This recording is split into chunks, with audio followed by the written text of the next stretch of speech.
Estimados irmãos espíritas e não espíritas, em tempos de recolhimento social, sejamos todos acolhidos no amor de Jesus, através de bênçãos de paz, prosperidade espiritual, comedimento e resignação, aurindo as lições que só o tempo tem a possibilidade de ofertar.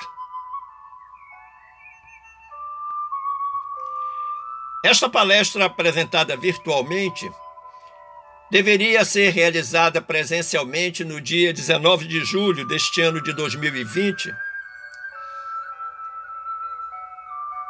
no Centro Espírita Enviados de Jesus, na cidade de Gravatá, em Pernambuco.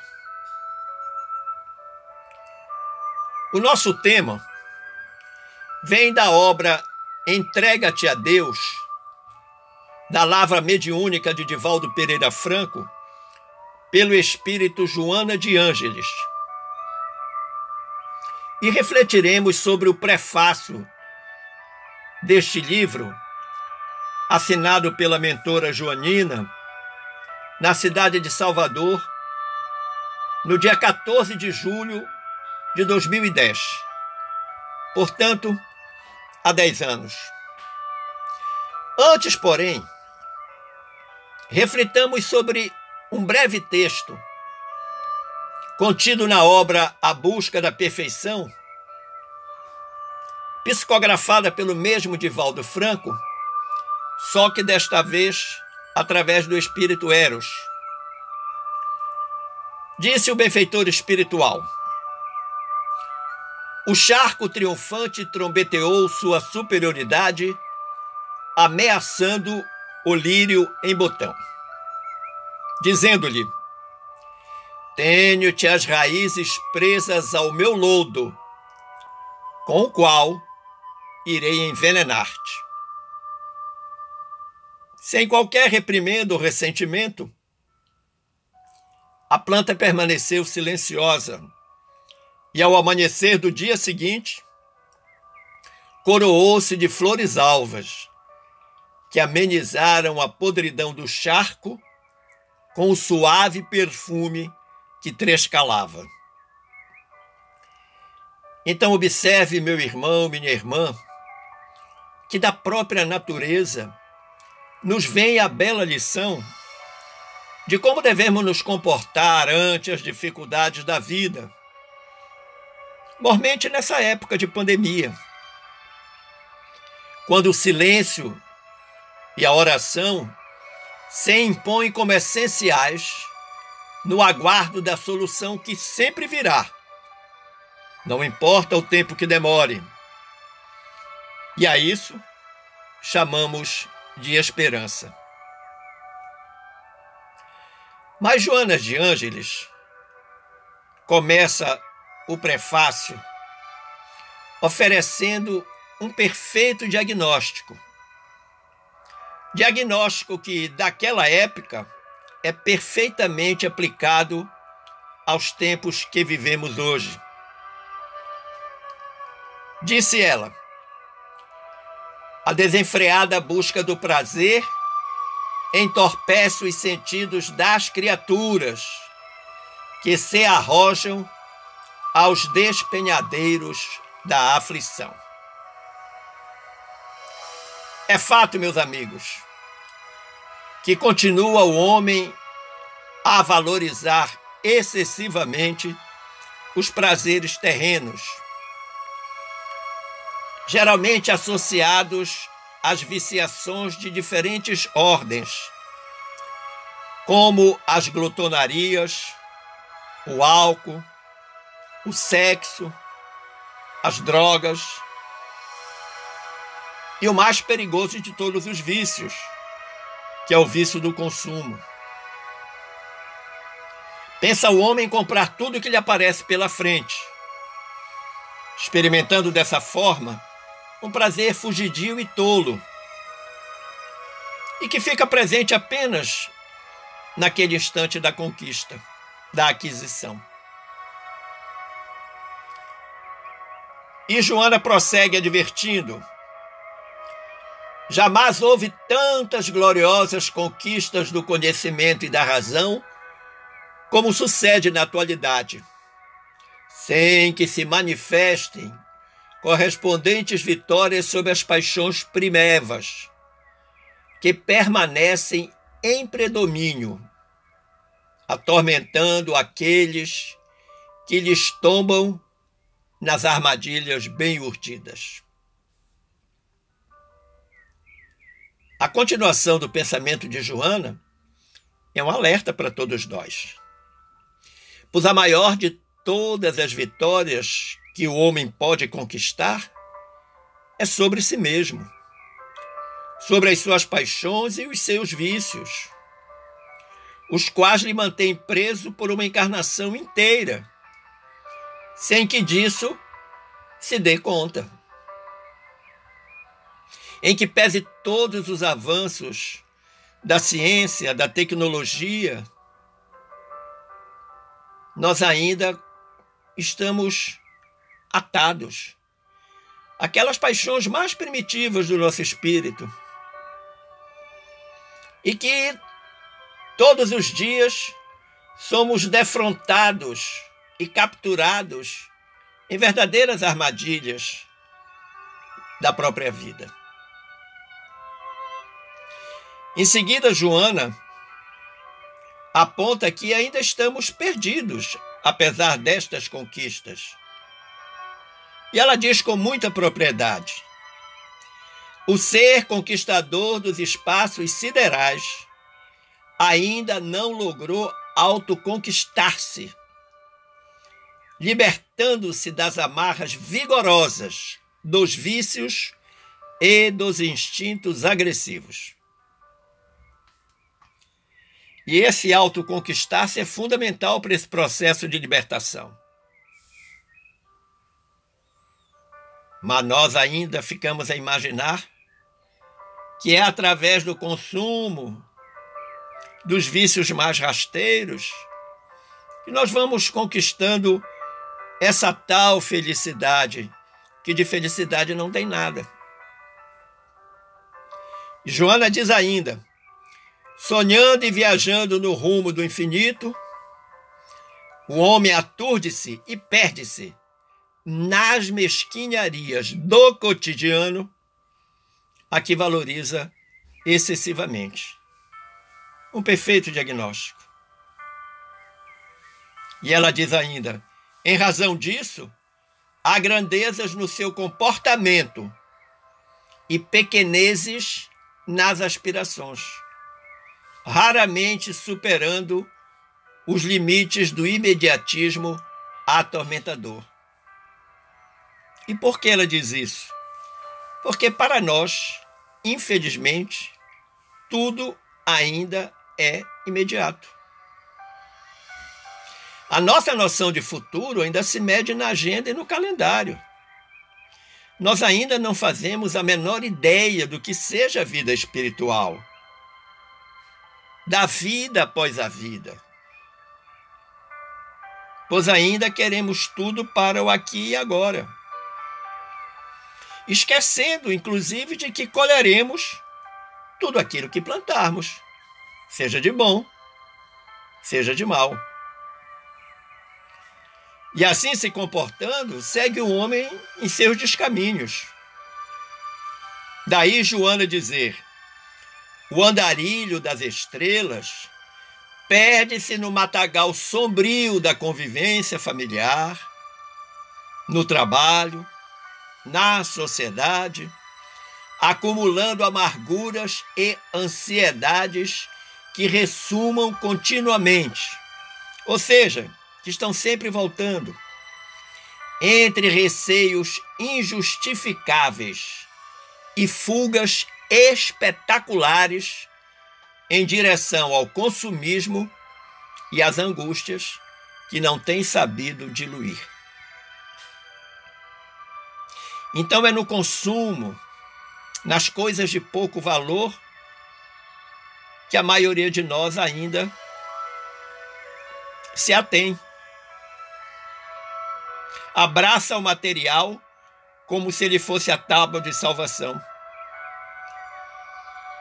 Esteja onde estiver, esse ser humano está perdido.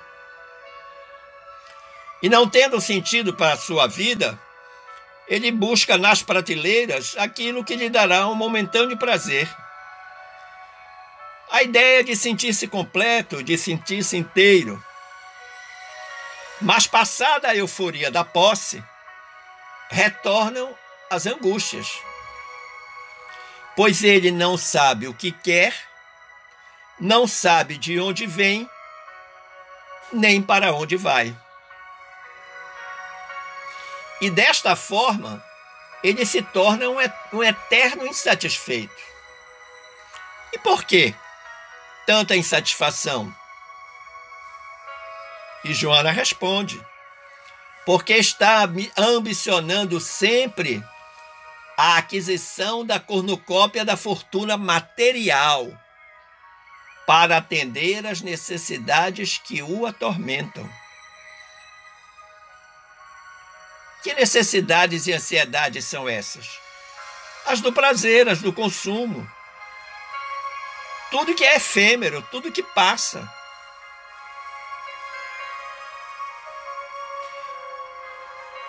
Desejando saciedade, não se satisfaz quando a possui. Ou seja, aquele prazer é fugidio. E ela diz ainda, anelando sempre por mais, ou seja, querendo sempre mais.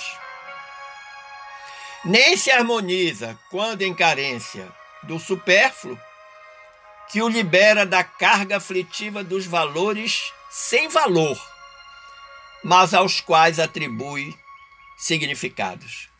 Ou seja, nós valorizamos o que de fato nenhum valor tem. Porque nós estamos presos nessa materialidade absolutamente escravizante.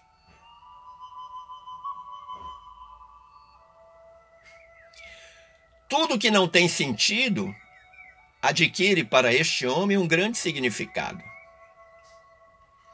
Por vezes ele ancora a sua felicidade num bem material. Noutras vezes, elege alguém como seu patrimônio afetivo, escravizando-se em algo que ele chama de amor, mas que decididamente não é.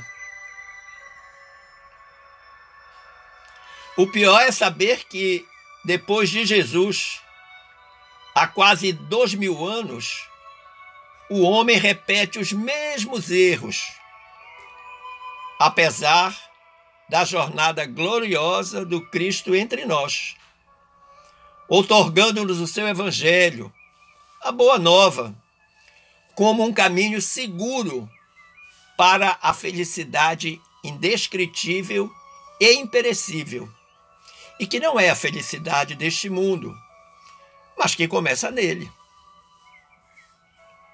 Por isso que Joana afirma: 2000 anos de cristianismo, infelizmente deturpado na sua essência, transformado em culto social e em projeção humana, oferece uma lamentável história de insucessos espirituais e de tragédias defluentes do poder econômico, da situação religiosa, dos destaques comunitários. Ou seja, a essência de tudo que Jesus nos ensinou foi perdida. Porque nós ainda estamos escravizados pelas questões econômicas, sociais e até religiosas, que muitas vezes deturpam o verdadeiro sentido da boa nova que trouxe Jesus para nós. Agora, de tudo isso, chama a nossa atenção aquilo que Joana chama de insucesso espiritual. E o que ela está querendo nos dizer? Que nós estamos a jogar fora toda uma encarnação destinada ao progresso, à evolução, porque continuamos patinando nos erros milenares, que muitas vezes são agravados pela conquista de novos desajustes. E que ninguém se queixe da falta de exemplos, a começar do próprio Jesus. Mas se você acha que Jesus é um exemplo muito pesado para ser imitado, fiquemos então com os exemplos apontados pela própria Joana de Ângeles, sendo ela um grande exemplo.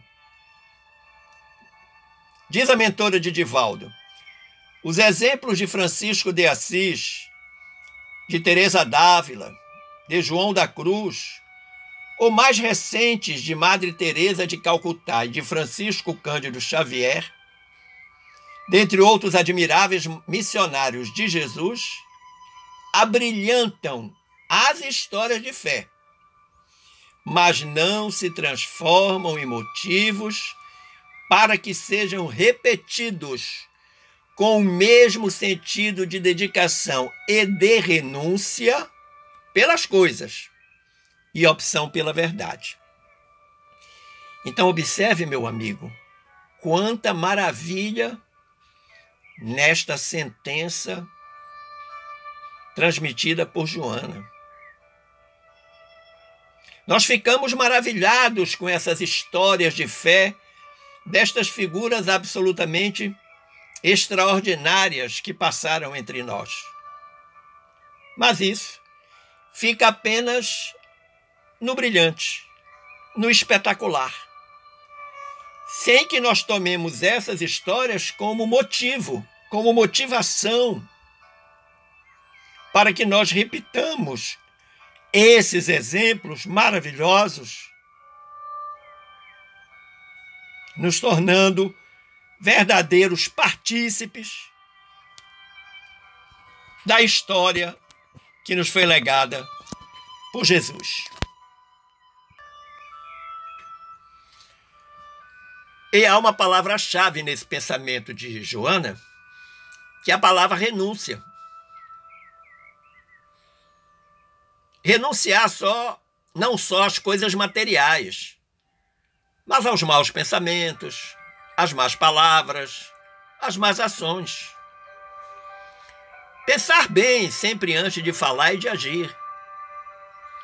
Redirecionar o coração e os sentimentos para as coisas do alto, rechaçando as investidas de nossas indesejáveis companhias das trevas, sempre à espreita, para deitar sua malevolência sobre nós.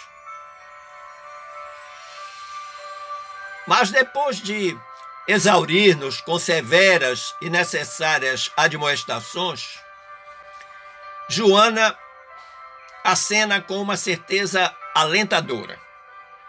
Ela diz: nada, porém, impedirá a vitória do Consolador e de todos aqueles que se lhe oponham padecerão o efeito danoso da sua conduta insensata, o que é inevitável.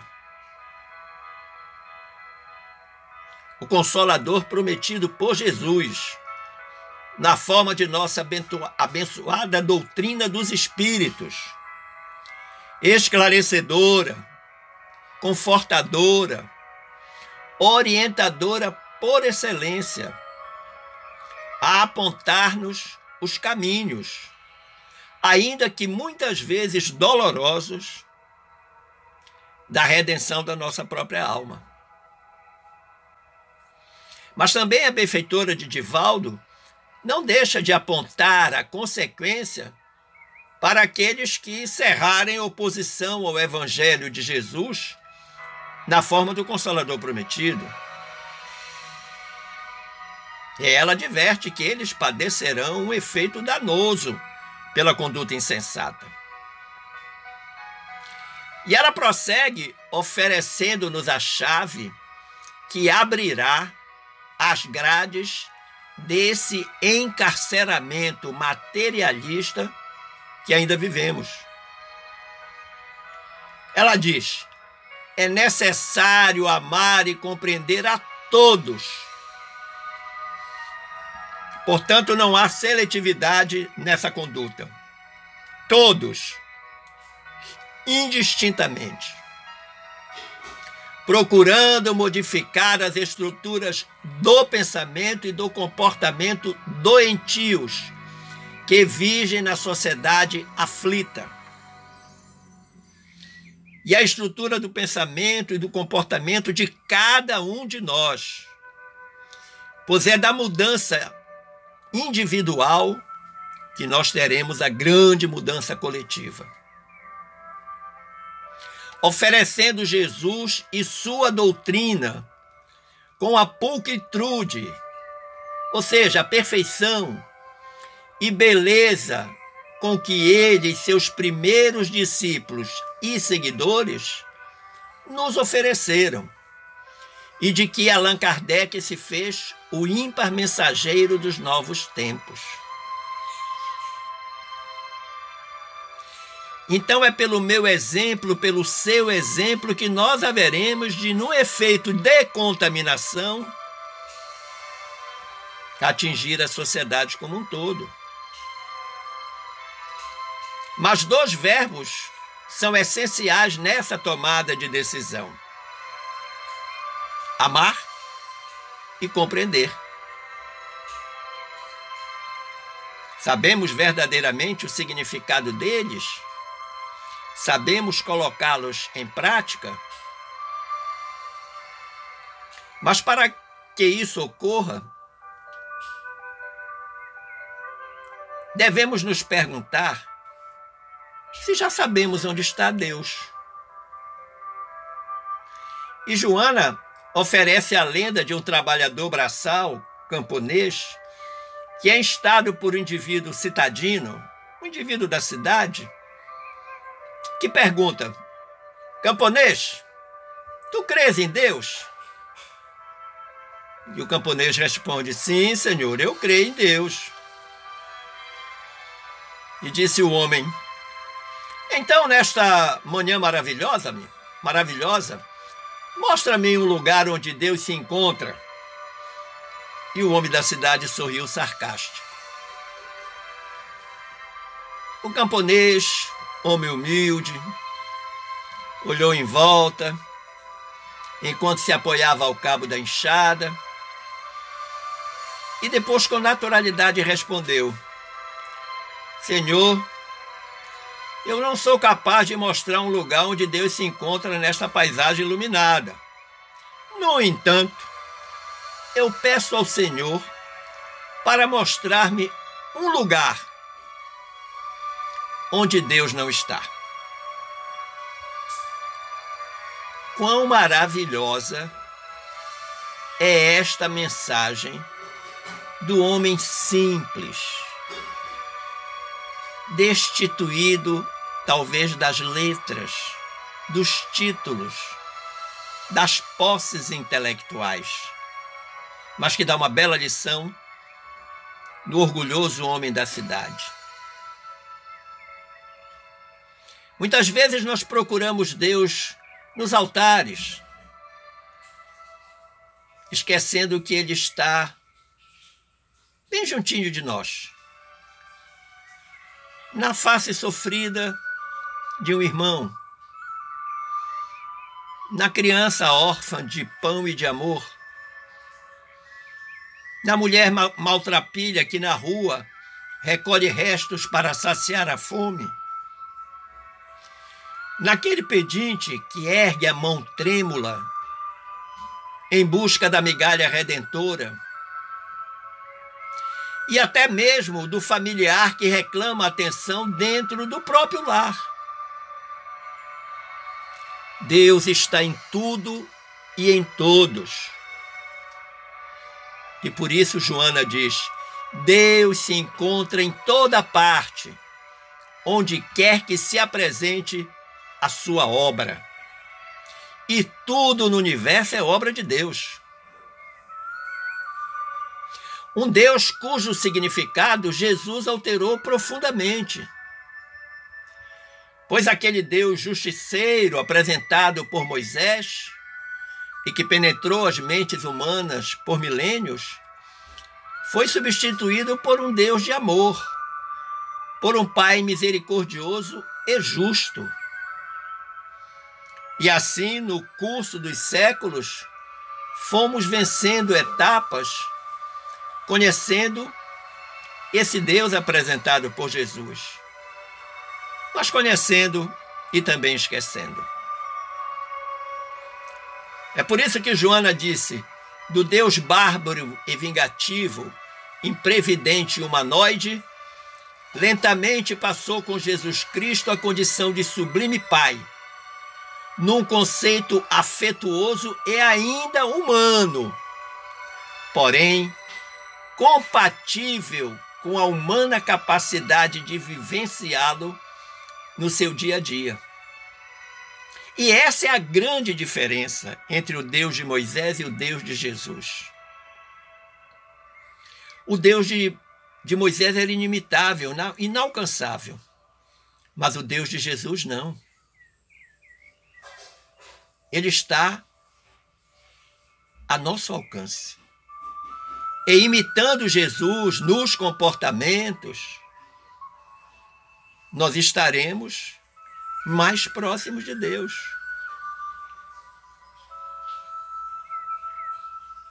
Nós permanecemos ainda na doce ilusão, vivendo a sequência dos dias no automatismo atroz, como se fôssemos máquinas programadas para o prazer e para a felicidade, extraindo da natureza somente aquilo que satisfaz a nossa ambição intelectual, material, mas deixando o nosso espírito empobrecido. Não esqueçamos da historinha inicialmente contada sobre o diálogo do charco fétido com o lírio brilhante. Mas para aqueles seres sensíveis e dispostos, há um choque de realidade disponível para retirá-los do marasmo da vidinha sem graça, repetitiva, para dar a capacidade de perceber-se nesse oceano infinito de harmonia e de possibilidades, onde o homem fica a perguntar se Deus está nele ou se apenas é. E aí, Joana finaliza com uma grande síntese. Ela diz-nos, aconselhando: vive de tal forma que te encontres perfeitamente em sintonia com as bênçãos de Deus. Onde te encontres e diante do que faças, até poderes afirmar um dia, conforme Jesus elucidou: eu e o Pai somos um. E eu diria, melhor, impossível. Este deve ser o nosso objetivo. Nossa entrega total